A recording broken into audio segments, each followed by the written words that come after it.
Hello बच्चों, स्वागत है आप लोग का ऑनलाइन सेशन में। आज हम लोग एक टॉपिक लेके चले बेटा, इन नाइट्रेशन ऑफ फिनॉल। देखो, बोर्ड एग्जाम में या कॉम्पिटिटिव एग्जाम में बहुत अच्छे यहाँ से क्वेश्चन पूछे जाते हैं। किससे बच्चों? नाइट्रेशन ऑफ फिनॉल से। जरूर इस वीडियो को लास्ट तक देखिएगा बच्चों, जरूर देखिएगा। इससे या तो कॉम्पिटिटिव एग्जाम में या तो बोर्ड एग्जाम में जरूर क्वेश्चन आएगा। किससे बच्चों? Nitration of phenol. सबसे पहली चीज तो एक चीज जानना है कि नाइट्रेशन ऑफ फिनॉल क्या होता है। जैसे पीछे क्लास में हम लोग हेलो एरिन का नाइट्रेशन किए थे, तो हम लोग नाइट्रेटिंग एजेंट का यूज किए थे। नाइट्रेटिंग एजेंट होता क्या है, तो पीछे क्लास में हम लोग पढ़े थे कि नाइट्रेटिंग एजेंट क्या होता है। तो कॉन्सेंट्रेट नाइट्रिक एसिड और कॉन्सेंट्रेट सल्फ्यूरिक एसिड के मिक्सर को नाइट्रेटिंग एजेंट कहते हैं। कंसंट्रेट सल्फ्यूरिक एसिड और कंसंट्रेट नाइट्रिक एसिड के मिक्सर को हम लोग क्या कहते हैं बच्चों? नाइट्रेटिंग एजेंट्स कहते हैं। हालांकि हम लोग यहाँ पे नाइट्रेटिंग एजेंट का यूज नहीं करते हैं। क्यों? क्योंकि केवल डायरेक्ट नाइट्रेशन करते हैं। और हम लोग नाइट्रेशन करने के लिए डाइल्यूट नाइट्रिक एसिड के साथ नाइट्रेशन फिनॉल का करते हैं तो अलग रिजल्ट आता है, और कंसंट्रेट नाइट्रिक एसिड के साथ फिनॉल का नाइट्रेशन करते हैं बच्चों तो अलग आता है। समझ रहे बच्चों? क्यों ऐसा होता है? क्योंकि फिनॉल की जो रिएक्टिविटी रेट होती है वो क्या होती है? ज्यादा होती है, जिसके वजह से कंसंट्रेट नाइट्रिक एसिड के साथ वो अलग प्रोडक्ट देता है और डाइल्यूट नाइट्रिक एसिड के साथ वो अलग प्रोडक्ट देता है। समझिएगा बच्चों, बहुत इंपॉर्टेंट टॉपिक है और इससे बहुत सारे क्वेश्चंस आते हैं। जैसे देख लो, सारे क्वेश्चन को बताएंगे बच्चों। 2023 में यहां से नीट एग्जाम में क्वेश्चन आया था, क्या आया था अभी बताएंगे। Nitration of phenol. देखो, बहुत बच्चे तो ये फिनॉल का फॉर्मूला ही नहीं जान रहे होंगे, या जान रहे होंगे तो बहुत अच्छी बात है। अगर नहीं जान रहे हैं तो आज के बाद से याद रखो बच्चों कि बेंजीन पे अगर एक हाइड्रोजन को रिप्लेस करके वहां पे OH जोड़ देते हो तो फिनॉल बन जाता है। या मॉलिक्यूलर फार्मूला अगर फिनॉल का पूछा जाए तो C6H5OH होता है। प्यारे बच्चों ध्यान दीजिएगा। देखो, मैंने कहा नाइट्रेशन ऑफ फिनॉल को दो तरीके से आप नाइट्रेशन करते हो। ध्यान दीजिएगा बच्चों, एक है with dilute nitric acid, dilute nitric acid HNO3, और एक क्या बेटा? With concentrate nitric acid. दोनों के साथ अलग अलग प्रोडक्ट बनेगा। आप लोग ध्यान दीजिएगा। जैसे देख लो यहां पे, अभी मैंने बताया कि फिनॉल का फॉर्मूला क्या होता है? बेंजीन पे OH। अगर फिनॉल का मॉलिक्यूलर फार्मूला पूछा जाए बच्चों तो C6H5OH। यही कॉम्पिटिटिव एग्जाम में अगर लिखा जाता है तो फिर पीएच को ऐसे भी लिखा है, PHOH लिखा जाए तो ये भी फिनॉल ही है। समझिएगा बच्चों, या बेंजीन पे OH लिख दिया जाए तो ये भी क्या है? फिनॉल है। अगर हम लोग देखो, रेजोनेंस होने के वजह से बेंजीन के फिनॉल पे आर्थो और पैरा पे इलेक्ट्रॉन डेंसिटी क्या हो जाती है? राइज कर जाती है, जिससे इलेक्ट्रोफाइल आसानी से आर्थो और पैरा पोजीशन पे लग जाता है, और इसको कहते हैं इलेक्ट्रोफिलिक सब्स्टिट्यूशन रिएक्शन। मतलब फिनॉल का नाइट्रेशन कौन सा रिएक्शन है पूछा जाए तो क्या बताओगे? ESR reaction, electrophilic substitution reaction. अब देखो बच्चों, अगर डाइल्यूट नाइट्रिक एसिड के साथ अगर फिनॉल का नाइट्रेशन करते हो तो मिक्सर मिलेगा किसका बच्चों? आर्थो नाइट्रोफिनॉल OH NO2, अब प्लस क्या होगा बच्चों? Para nitrophenol OH NO2। ध्यान दीजिएगा बच्चों, जब हम लोग, ये क्या है बच्चों? फिनॉल है। फिनॉल का डाइल्यूट नाइट्रिक एसिड के साथ नाइट्रेशन करते हो तो क्या बन गया बच्चों? आर्थो नाइट्रोफिनॉल, नाइट्रोफिनॉल, और दूसरा क्या मिल गया बच्चों? Para nitrophenol. याद रखो बच्चों, आर्थो नाइट्रोफिनॉल और दूसरा क्या है बच्चों? Para nitrophenol. अब इन दोनों को अलग कैसे करोगे यही क्वेश्चन आया था बच्चों किसमें, नीट 2023 में यही क्वेश्चन आया था कि how separate orthonitrophenol and paranitrophenol mixture. तो ध्यान दीजिएगा, आर्थोनाइट्रोफिनॉल को पैरानाइट्रोफिनॉल से अलग करने के लिए हम लोग जिस टेक्निक का यूज करते हैं बच्चों वो होता है स्टीम डिस्टिलेशन। स्टीम डिस्टिलेशन याद रखिएगा, ये 2023 का क्वेश्चन है, हमारे बोर्ड एग्जाम में भी आ सकता है कि जब फिनॉल को डाइल्यूट नाइट्रिक एसिड के साथ नाइट्रेशन करते हो तो आर्थोनाइट्रोफिनॉल और पैरानाइट्रोफिनॉल मिलता है, और स्टीम डिस्टिलेशन का यूज करके आर्थोनाइट्रोफिनॉल को अलग कर लेंगे और पैरानाइट्रोफिनॉल को अलग कर लेंगे। तो ये नीट 2023 में यही पूछा गया था कि आर्थोनाइट्रोफिनॉल और पैरानाइट्रोफिनॉल को कैसे अलग करोगे, ध्यान दीजिएगा बच्चों। अब देखो दूसरा क्वेश्चन है कि आर्थोनाइट्रोफिनॉल में हमारा क्या बनता है बच्चों, इंट्रा मॉलिक्यूलर हाइड्रोजन बॉन्ड होता है, इंट्रा मॉलिक्यूलर हाइड्रोजन बॉन्ड होता है। और हमारा पैरानाइट्रोफिनॉल में क्या होता है बच्चों, तो इंटर मॉलिक्यूलर हाइड्रोजन बॉन्ड होता है, मॉलिक्यूलर हाइड्रोजन बॉन्ड होता है। देख रहे हैं बच्चों, मैंने क्या कहा कि आर्थोनाइट्रोफिनॉल में इंट्रामोलिकुलर हाइड्रोजन बॉन्ड है और पैरानाइट्रोफिनॉल में इंटरमोलिकुलर हाइड्रोजन बॉन्ड है, जिसके वजह से पैरानाइट्रोफिनॉल मोर वोलेटाइल है किससे, यहां पे एक पॉइंट बना के लिख लीजिएगा, नाइट्रोफिनॉल इज मोर वोलाटाइल।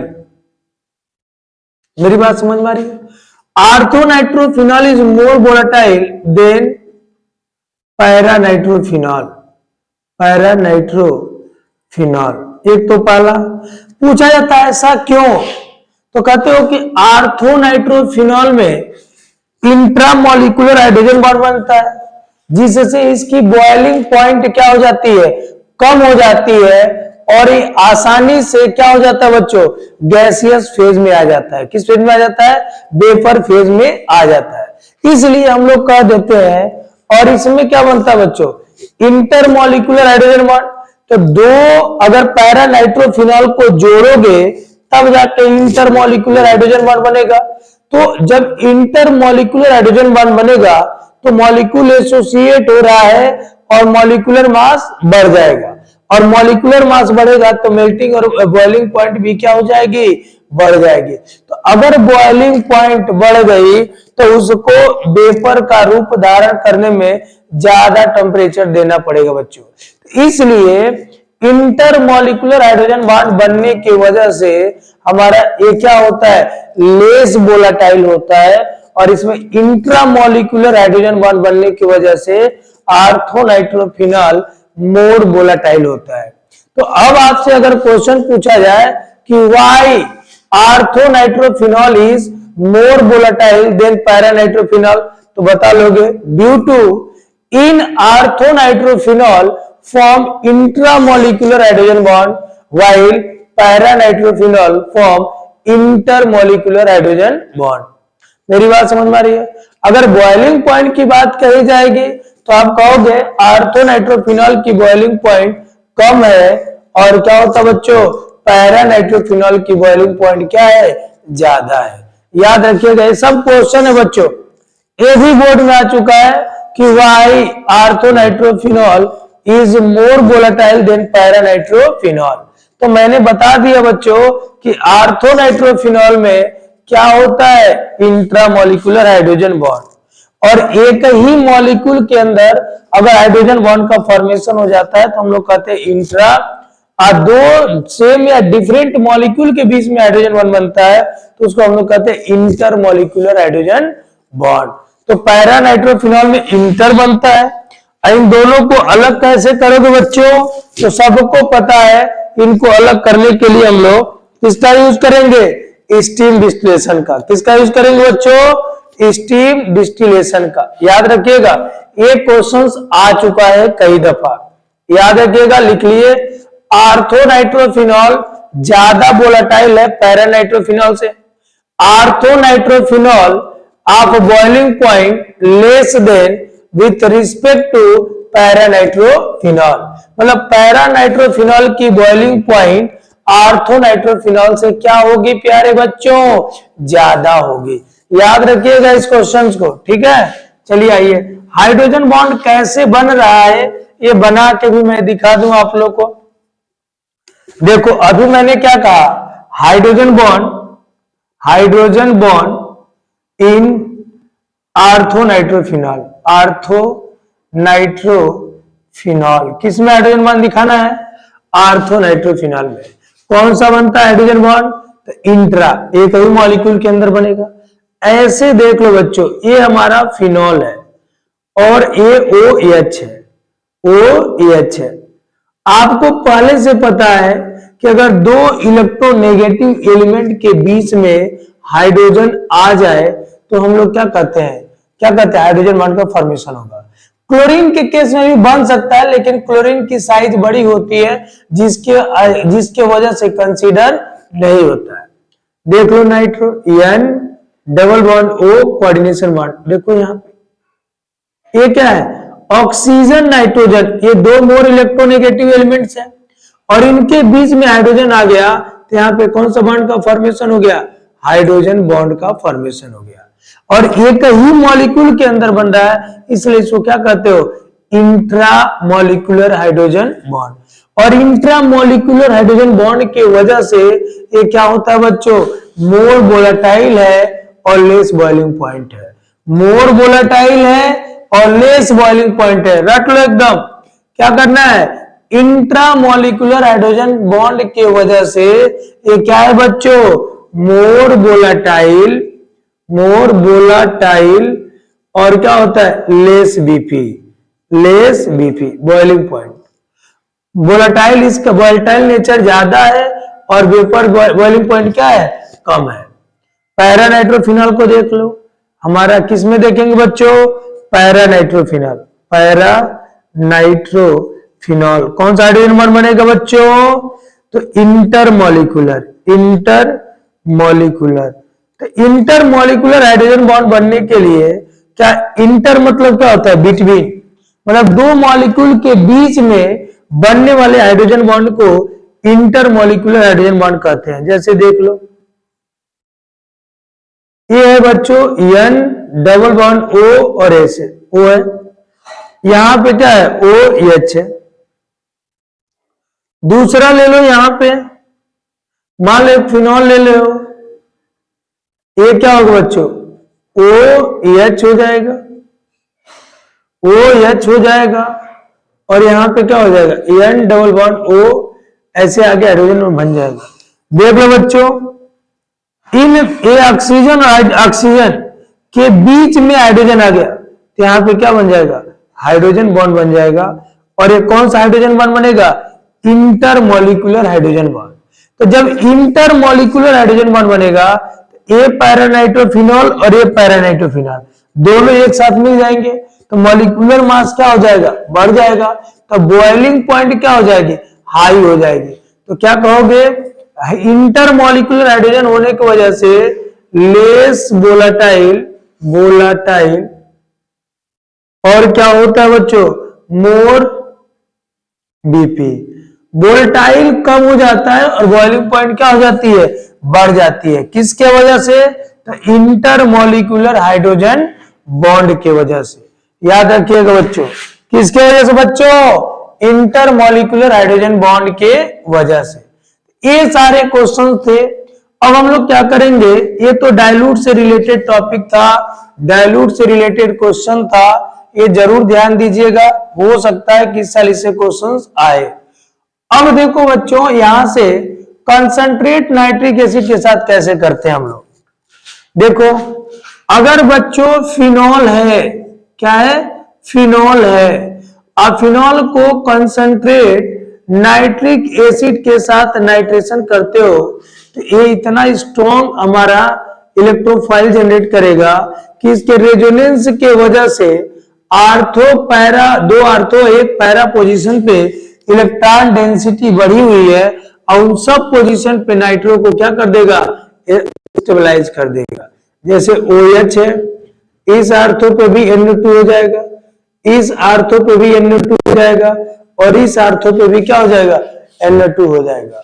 और क्या बन जाएगा बच्चों, देखो 1 2 3 4 5 6 क्या हो जाएगा, 2, 4, 6 ट्राई नाइट्रो क्या होगा, फिनॉल।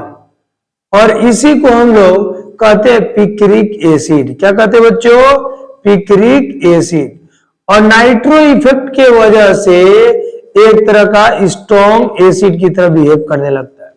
मेरी बात समझ में आ रही है? कौन सा इफेक्ट बच्चों, nitro group means electron withdrawing group, electron खींचने वाले ग्रुप की वजह से यहां से प्रोटॉन देने की जो क्षमता होती है वो क्या हो जाती है, बढ़ जाती है। समझ में आ रही बात, जिससे ये हमारा एक स्ट्रॉन्ग एसिड की तरह बिहेव करने लगता है। कौन बच्चों, 2,4,6 ट्राई नाइट्रो फिनॉल, जिसको हम लोग क्या कहते हैं, पिक्रिक एसिड कहते हैं। क्या कहते हैं प्यारे बच्चों, पिक्रिक एसिड कहते हैं। हमें लग रहा है कि बड़ा अच्छे से नाइट्रेशन ऑफ फिनॉल आप लोग को समझ में आ गया होगा। मेरी बात समझ में आ रही है? बहुत अच्छे से समझ में आ गया होगा, इसको जरूर ध्यान दीजिएगा। ओके बच्चों, थैंक यू, गुड नाइट।